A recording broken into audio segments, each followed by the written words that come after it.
ফরিদপুর জেলা নগরকান্দা উপজেলা বিএনপির অফিস পরিদর্শন করেন।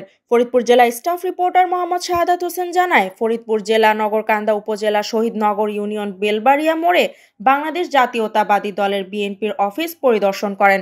দক্ষিণবঙ্গের অহংকার নগরকান্দা ও সালথা মাটির নেত্রী আমাদের অভিভাবক, রাজনৈতিক গুরুজন দেশনেত্রী বেগম খালেদা জিয়ার আস্থাভাজন জনাবা শামা ওবায়দ ইসলাম রিঙ্কু।